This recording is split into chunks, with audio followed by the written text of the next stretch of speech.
So the whole work is generated and informed by passing energy as stories, patterns, history.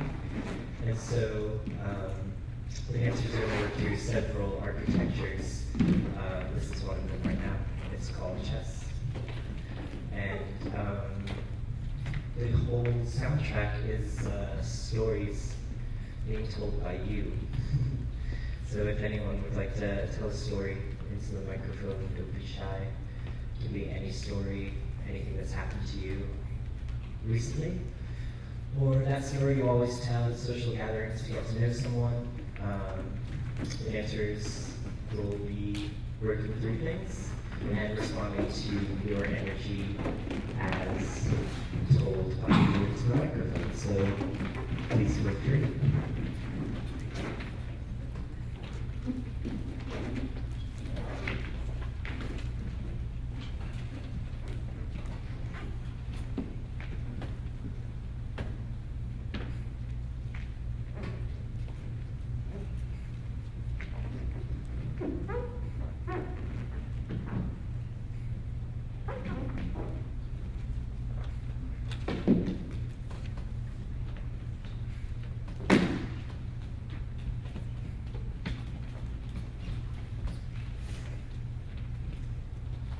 When I was a little girl, well, I'm still obviously a really little girl.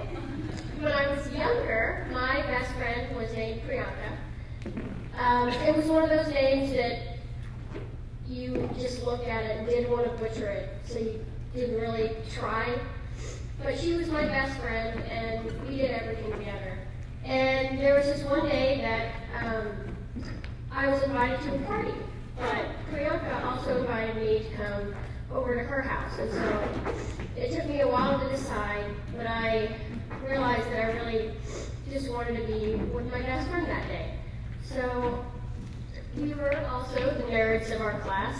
So we were the friends that would get together and read books instead of go party.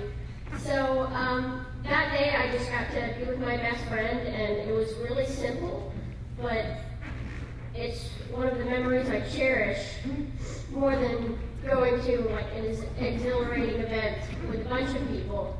I just got to do something simple with the person I love.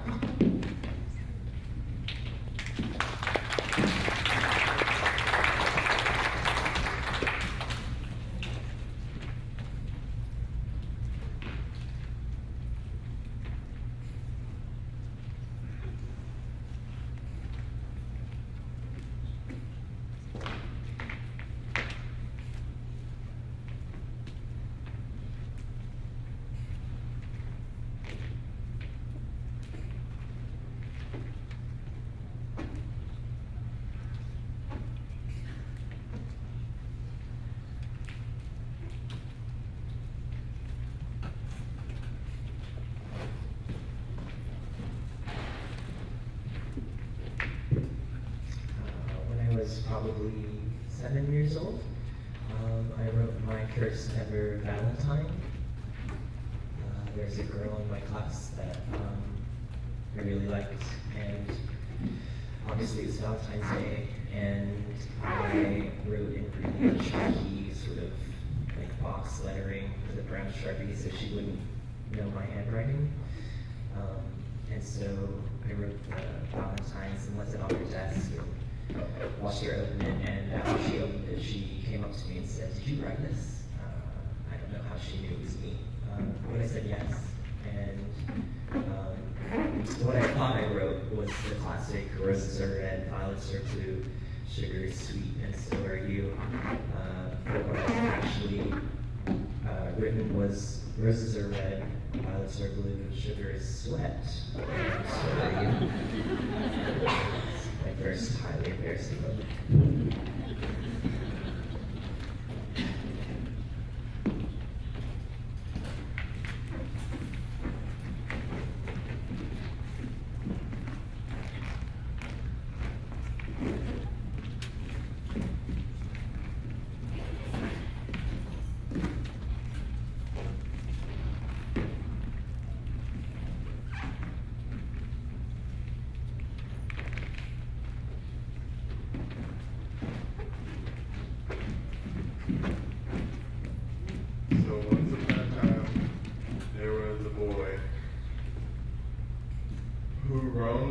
forest looking for his dog. He lost his dog 5 hours before the sun set. So once he got to the forest, it was dark. And he could see the stars and the moon, but nothing on the ground. He could hear himself pacing as he ran, searching for his dog, but he couldn't find him. After a while, he stopped and sat and thought about how much he missed his dog and how much he wanted to be with his dog.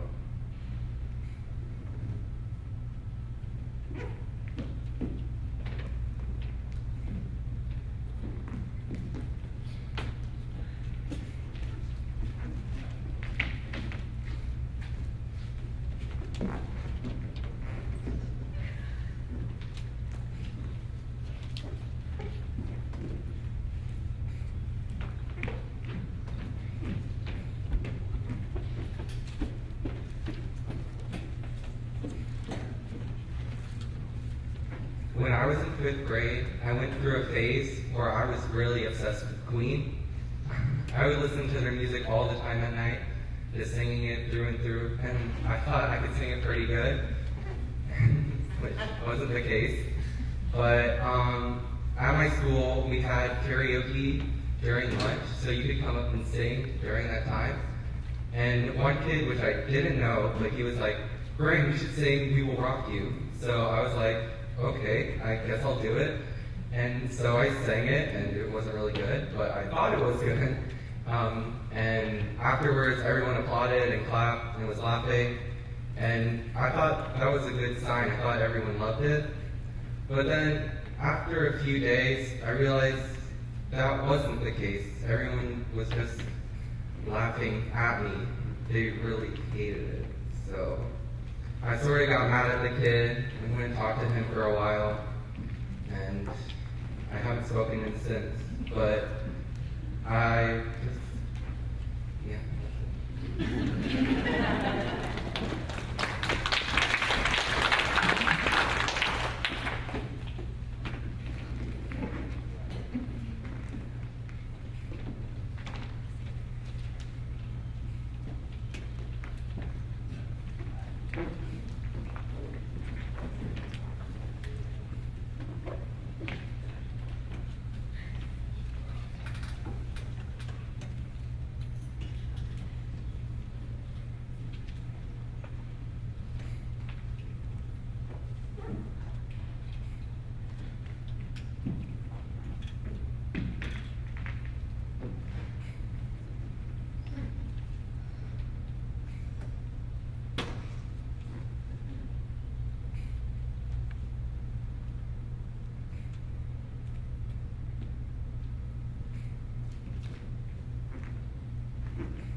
So the first time I tried ballet was when I was 5, and I did it for the year, and at the end in May we had a school performance, and at the end of the show, my ballet teacher, this was just from the community center, came up to my parents and she said, she should really try pop.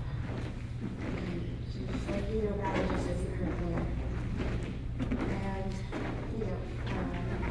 later, when I was 8, Pacific Women's Ballet's outreach program came to my school and auditioned all the 3rd graders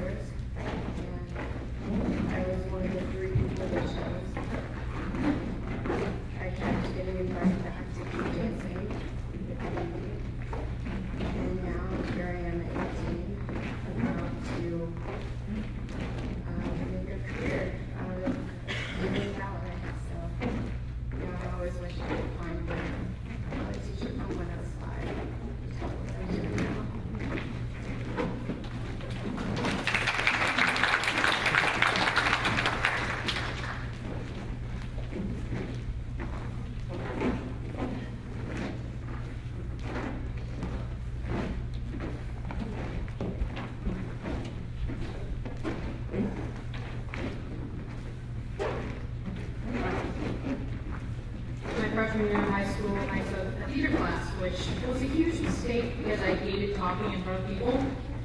So every time I went up to do my monologue, I would like shake and sometimes I would cry. And somehow or another I managed to pass the class. I'm not sure how. But apparently the teacher really liked me because she wanted to take theater too, and I definitely did not do that.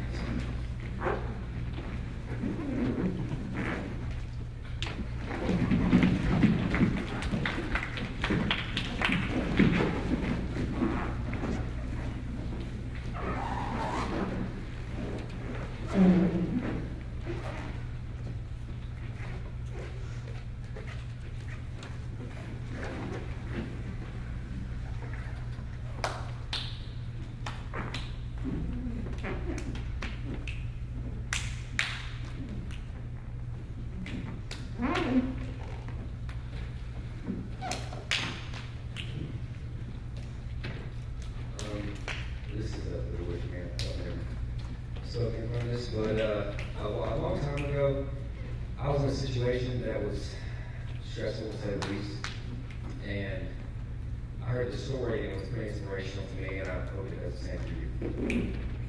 A very long time ago, there was a man named Guru. The man was walking the streets and he wanted some way to be successful in life, and he came across this guru who had the most money in the village, the most expensive clothes, the nicest house, and he said, "Mr. Guru, how can I be as successful as you are?" And he said, "You really want to be successful?" He said, "Yes, I do very bad."